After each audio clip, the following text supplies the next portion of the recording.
সাধারণভাবে একটি রাতের ৩টি অংশ থাকে, মানে একটি রাতের ৩টি প্রহর হয়ে থাকে।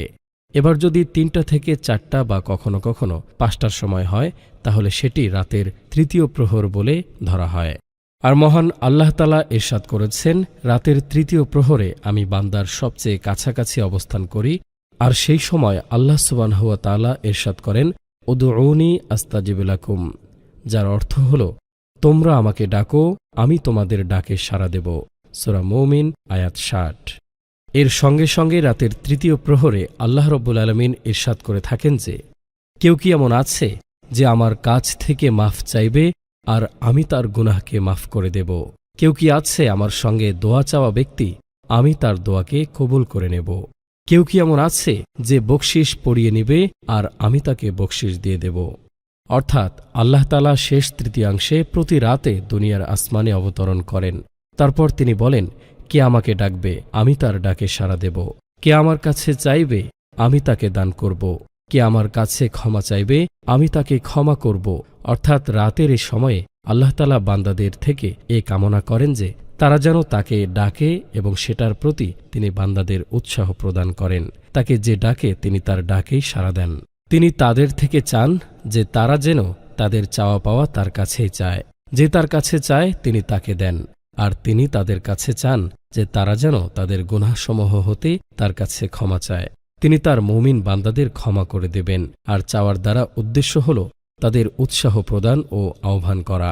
আর অবতরণটি হল তার মহত্ব ও কামালিয়াতের সাথে প্রযোজ্য বাস্তব অবতরণ।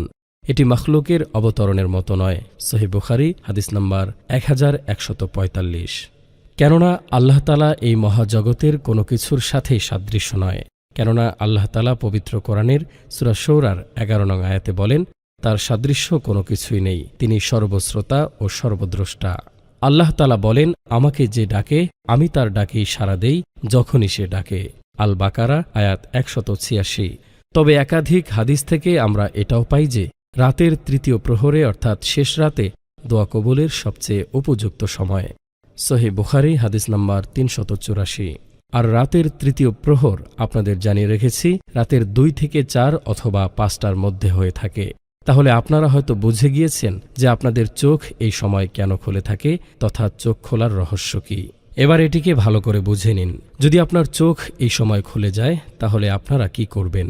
যদি আপনারা গভীর ঘুমে আচ্ছন্ন হয়ে থাকেন তাহলে কোনো কথা নয়, পরের দিন আপনাদের যখন চোখ খুলবে তখন পড়ে নেবেন। কিন্তু আপনার চোখ খুলে গিয়েছে, ঘুম থেকে জেগে গিয়েছেন, তাহলে আপনি ভাববেন না যে আপনার চোখ এমনি এমনি খুলে গিয়েছে। আপনারা ভাগ্যবান যে আপনাদের চোখ রাতের ৩য় প্রহরে খুলেছে।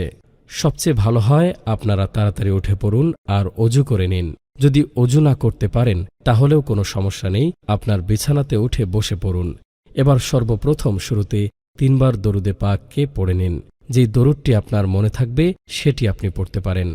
তারপর ইয়া ওয়াহাবু ইয়া ফাত্তাহু এই দুটি নামের জিকির আলাদা আলাদাভাবে ১১ বার পড়বেন বা একসাথে ১১ বারও পড়তে পারেন। এই দুটি নাম আল্লাহর মহা সম্মানিত গুণবাচক নাম, যার ওসিলায় আল্লাহ বান্দার মনের আশা পূরণ করে থাকেন। তবে যদি মনে হচ্ছে আপনার ঘুম চলে আসছে, তাহলে আপনি যে কোনো একটি নাম ৩ বার পড়ে তারপর পুনরায় ঘুমোতে পারেন। তবে আপনার যদি খুব কষ্ট না হয় তাহলে আপনি এই দোয়াটি পড়ে নিতে পারেন, যে দোয়াটির বাংলা অর্থ হচ্ছে, হে আল্লাহ, সমস্ত প্রশংসা ওই আল্লাহর জন্য যিনি আমাদেরকে মৃত্যুর পর আবার জীবন দান করেছেন এবং তার দিকেই আমাদের পুনরুত্থান হবে। তো মূল দোয়াটি হল আলহামদুলিল্লাহিল্লাযী আহিয়ানা বা'দামা আমাতানা ওয়া ইলাইহিন নুশুর। হাদিসে বর্ণিত হয়েছে, হযরত হুযাইফা রাদিয়াল্লাহু আনহু বলেছেন, রাসূলুল্লাহ সাল্লাল্লাহু আলাইহি ওয়াসাল্লাম যখনই ঘুম থেকে উঠতেন তখন তিনি বলতেন, কেননা মৃত্যু এবং ঘুম একই জিনিস। আল্লাহ আমাদের প্রতি অসীম দয়ালু বলে তথা তিনি রহম করেন বলে আমরা আবার নিদ্রা হতে জেগে উঠি। যাই হোক, এই দোয়াটি পড়ার পর যখন আপনার আবার ঘুমানোর দরকার হবে তখনও আপনি আবার ঘুমানোর দোয়াটি পড়ে ঘুমিয়ে পড়বেন। দোয়াটি সকলেরই জানা, তাও আবার বলে দিচ্ছি, আল্লাহুম্মা বিসমিকা আমুতু ওয়া আহিয়া। হে আল্লাহ, আপনারই নামে মরে যাই, আবার আপনারই নামে জীবন লাভ করি। তবে যদি সম্ভব হয় তাহলে শেষ রাতে ঘুম থেকে জাগার পর মাঝে মাঝে তাহাজ্জুদের নামাজ পড়ে নেবেন, কারণ এটিও খুব জরুরি। যদি আপনার চোখ খুলে থাকে আর আপনার ঘুমও পরিপূর্ণ হয়ে থাকে তাহলে প্রথমেই এই ওয়াজিফাকে করে নেবেন, তারপর তাহাজ্জুদের নামাজকে পড়বেন, আর তারপর সর্বশেষে দোয়া চাইবেন। ইনশাআল্লাহ কালকের সূর্য আপনাদের জন্য খুবই মঙ্গলজনক হয়ে আবির্ভূত হয়ে উদিত হবে। আপনার সব রকমের অসম্পূর্ণ কাজ একেবারে সম্পূর্ণ হয়ে যাবে। তো এটাই ছিল রাতের তৃতীয় প্রহরের আমল। কিন্তু যদি আপনারা এতটুকু না করতে পারেন, তাহলে আপনারা শুধুমাত্র আল্লাহুম্মা গফিরলি অর্থাৎ হে আল্লাহ আমাকে ক্ষমা করুন এই দোয়াটি পড়তে পারেন। কিন্তু যদি আপনার হাতে আরও একটু সময় থাকে, তাহলে এই দোয়ার বাকি অংশগুলোও পড়ে নিতে পারেন। অর্থাৎ সম্পূর্ণ দোয়াটি হল আল্লাহুম্মা গফিরলি ওয়ারহামনি ওয়াজবুরনি ওয়াহদিনি ওয়ারজুকনি ওয়াআফিনি ওয়ারফানি, যার অর্থ দাঁড়ায়, হে আল্লাহ আমাকে ক্ষমা করুন, আমার উপর রহম করুন, আমার প্রয়োজন পুরো করে দিন, আমাকে সঠিক পথে পরিচালিত করুন এবং আমাকে রিজিক দান করুন, আমাকে সুস্থতা দান করুন এবং আমার সম্মান বৃদ্ধি করুন। আবু দাউদ হাদিস নাম্বার 850। দেখুন প্রিয় দর্শক, এই একটি দোয়াতে আপনার সকল চাওয়া পূরণ হবে, কেননা দোয়াটিতে সমস্ত বিষয়ের চাওয়া পাওয়া সংক্ষেপে বলে দেওয়া হয়েছে। অর্থাৎ যেখানে বলা হয়েছে হে আল্লাহ আমাকে ক্ষমা করুন, আমার উপর রহম করুন, আমার প্রয়োজন পুরো করে দিন, আমাকে সঠিক পথে পরিচালিত করুন এবং আমাকে রিজিক দান করুন, আমাকে সুস্থতা দান করুন এবং আমার সম্মান বৃদ্ধি করুন। সুবহানাল্লাহ। যদি আপনি রাতে ঘুম থেকে 1 সেকেন্ডের জন্য জেগে ওঠেন, তাও আপনাকে আল্লাহুম্মা গফিরলি অথবা আস্তাগফিরুল্লাহ অর্থাৎ হে প্রভু আমাকে আপনি ক্ষমা করে দিন এই ইস্তেগফারগুলো পড়ে নিতে পারেন। সবসময় চেষ্টা করবেন আল্লাহ রব্বুল আলামিনের কাছে তাওবা করে ও আল্লাহর নামের জিকির আজগার করে তারপর বিছানাতে শুতে যাওয়া। কেননা আমাদের প্রিয় নবী মুস্তাফা রাসূল আকরাম সাল্লাল্লাহু আলাইহি ওয়াসাল্লাম বলেন, যে ব্যক্তি শয়নের সময় আল্লাহর নাম নেয় না, তার জন্য আল্লাহর পক্ষ থেকে বঞ্চনা নেমে আসবে। আবু দাউদ হাদিস নাম্বার 4856। আর যখন ঘুম থেকে জেগে উঠবেন তথা চোখ খুলবে, তখনও আল্লাহর কাছে তাওবা করে নেবেন এবং আল্লাহর শুকরানা আদায় করে নেবেন। তাওবা প্রত্যেক সময় যেন বান্দার মুখে যেন লেগে থাকে এবং যে কোনো অবস্থায় আলহামদুলিল্লাহ বলে আল্লাহর নিয়ামতের শুকরিয়া আদায় করে নেবেন। একবার আলহামদুলিল্লাহ পড়লে আমাদের ব্রেন তার সমস্ত নিউরনগুলোকে একটা ইতিবাচক বার্তা পাঠিয়ে দেয়। এরপর নিউরন থেকে দেহের প্রতিটি কোষে সেই সংকেত ছড়িয়ে পড়ে এবং মাসেল থেকে শুরু করে সমস্ত অঙ্গ প্রত্যঙ্গ সমস্ত কিছুতে একটা ইতিবাচক জিনিস ঘটতে শুরু করে দেয়। ফলে আপনার মনে থাকা হতাশা দুশ্চিন্তা সমস্ত কিছু দূর হয়ে যায় এবং আপনার জীবনে সাফল্য নেমে আসে। স্থিরতা ও শান্তির আবেশে মানুষ সুখ অনুভব করে। পবিত্র কোরআনে প্রথমেই সূরা ফাতিহার মধ্য দিয়ে যখন আমরা পড়া শুরু করি, তখনই যে আমাদেরকে আলহামদুলিল্লাহ দিয়ে শুরু করতে হয়, কেননা এর ফলে আপনার দুনিয়া ও আখিরাতের কল্যাণ নেমে আসে। হাদিসে এসেছে, নবীজি সাল্লাল্লাহু আলাইহি ওয়াসাল্লাম বলেছেন, সর্বোত্তম দোয়া হল আলহামদুলিল্লাহ। তিরমিজি হাদিস নাম্বার 3383। এটির যে কত পাওয়ার তা আপনি আপনার জীবনে 41 দিন অ্যাপ্লাই করে দেখবেন। যে কোনো পরিস্থিতিতে মন থেকে হাসি মুখে বলবেন আলহামদুলিল্লাহ। এটা যেন না হয় যে বলার জন্যই বলা, অবশ্যই অন্তর থেকে অনুভব করেই আলহামদুলিল্লাহ বলতে হবে। এবার একটি কাজ আরও করে নিন। যদি আপনার কোনো বড় সমস্যা থাকে, মানে কোনো বড় হাজত বা মনের আশা থাকে, যে আশাটিকে আপনারা খুব তাড়াতাড়ি সম্পূর্ণ করতে চাইছেন, মানে আপনারা চাইছেন যে আজকের রাতের পরই আমাদের এই কাজকে সম্পূর্ণ করতে হবে, তাহলে এই সমস্ত আমলকে করার পর তাহাজ্জুদের নামাজকেও পড়ার পর আপনি শুধুমাত্র 2 রাকাত শুকরানার নফল নামাজ আদায় করবেন। শুকরানার নফল নামাজের তরিকা তো সকলেরই জানা আছে। আপনি শুধু নিয়তকে বুঝে নিন কিভাবে আপনাকে নিয়ত করতে হবে। সর্বপ্রথম আপনি আউযুবিল্লাহ বিসমিল্লাহ পড়ে জায়নামাজের উপর খাড়া হয়ে দাঁড়িয়ে যাবেন। তারপর এমনভাবে নিয়ত করবেন, নিয়ত অন্তরে এরাদা হয়ে থাকে কিন্তু মুখে উচ্চারণ করা ভালো। তাহলে নিয়ত এভাবেই করবেন, আমি কিবলামুখী হয়ে আল্লাহর ওয়াস্তে 2 রাকাত নফলের শুকরানার নামাজ আদায় করার নিয়াত করেছি, আল্লাহু আকবার। এতটুকু বলার পর আপনারা নিয়াত করে নেবেন। তারপর প্রথম রাকাতে সর্বপ্রথম আপনারা দোয়া সানাকে একবার পড়ে নেবেন। তারপর আপনারা সূরা ফাতিহাকে একবার পড়বেন। তারপর সূরা ইখলাসকে 3 বার পড়বেন, অথবা আপনি যে কোনো সূরাকেও পড়তে পারেন। তবে রাসূলের এক সাহাবী সূরা ইখলাস দিয়ে নামাজ পড়ার কারণে রাসূল সাল্লাল্লাহু আলাইহি ওয়াসাল্লাম বলেছেন, সূরা ইখলাসের ভালোবাসা তোমাকে জান্নাতে দাখিল করাবে। মুসনাদে আহমদ। যাই হোক, তারপর রুকুতে যান, সিজদা করুন, আর দ্বিতীয় রাকাতের জন্য আবার খাড়া হয়ে যান। দ্বিতীয় রাকাতে আবার একবার সূরা ফাতিহা পড়ার পর সূরা ইখলাসকে একবার পড়ে নেবেন, তারপর রুকুতে গিয়ে সাজদা করবেন আর বসে যাবেন। আর তারপর যেমন সাধারণ নামাজকে পড়া হয় ঠিক তেমনি করে সবকিছু করে সালাম ফিরিয়ে নেবেন। তারপর বিজোড় সংখ্যায় কয়েকবার যে কোনো দরুদ পড়ে নেবেন। তো এটি হয়ে গেল শুকরানার 2 রাকাত নফল নামাজ।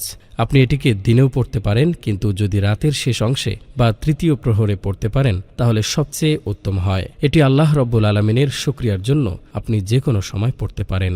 আল্লাহর এই শুকরিয়ার নামাজ আদায় করার পর আপনি আল্লাহ রব্বুল আলমিনের কাছে সেই সময়ে যে দোয়া চাইবেন, ঠিক এমনভাবে, হে আল্লাহ, আমি যে আমল করেছি, আর এই যে তাহাজ্জুদের নামাজ পড়েছি, আর এই যে শুকরিয়ার নফল নামাজ আদায় করেছি, ইয়া রব্বুল আলামিন, আপনি সর্বপ্রথমে এই আমলসমূহকে, এই নামাজকে আপনার দরবারে কবুল করে নিন। ইয়া রব্বুল আলামিন, আমার এই নামাজকে এবং এই আমলের বরকতে আমার এই কাজ, আমার এই মনের আশা, আমার এই হাজত আপনি পূরণ করে দিন, এবং আমি যে দোয়া দরুদ পড়েছি তা রাসূল সাল্লাল্লাহু আলাইহি ওয়াসাল্লামের শানে কবুল করে নিন। আমিন সুম্মা আমিন। যদি আপনি এমন পদ্ধতিতে দোয়া করতে পারেন, বিশ্বাস করুন প্রিয় ভাই ও বোনেরা, ইনশাআল্লাহ আপনার দোয়া, আপনার আশা, আপনার ইচ্ছে আল্লাহ পূরণ করে দেবেন অবশ্যই। ইনশাআল্লাহ আপনার দোয়া কখনোই থেমে থাকবে না ইনশাআল্লাহ। এখন আমরা ছোট করে এটা জেনে নেই বিজ্ঞান কিভাবে একাত্মতা প্রকাশ করেছে।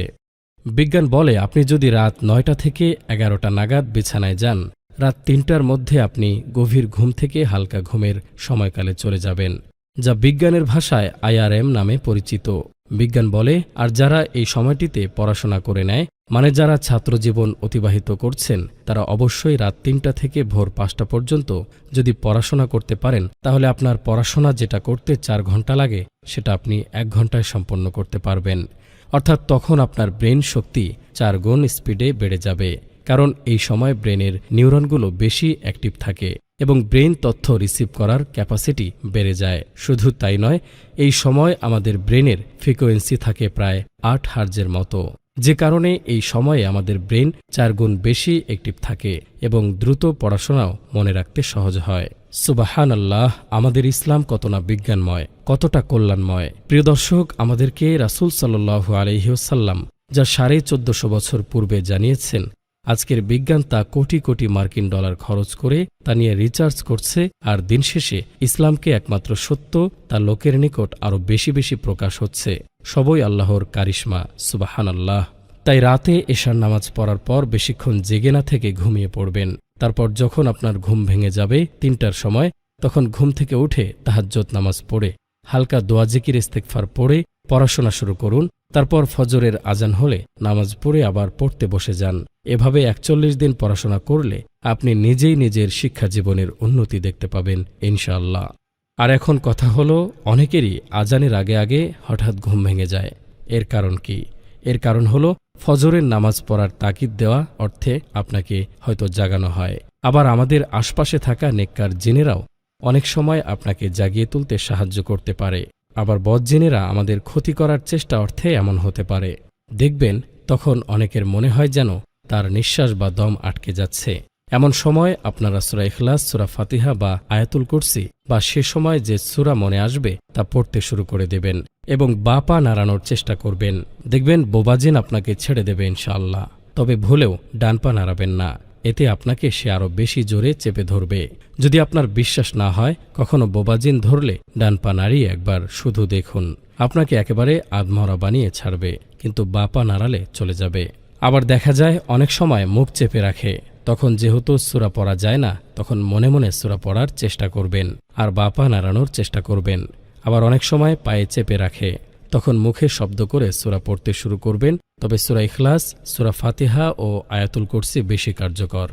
তো প্রিয় দর্শক, ভিডিওটি অবশ্যই আপনি শেয়ার করে দেবেন, কেননা আপনার একটি শেয়ারে কোনো মানুষ যদি নেক আমল করে নেয়, তাহলে যতদিন সে ব্যক্তি আমল করবে এবং এই ভিডিও চলতে থাকবে, আপনার আমল নামাতে নেকি যোগ হতেই থাকবে।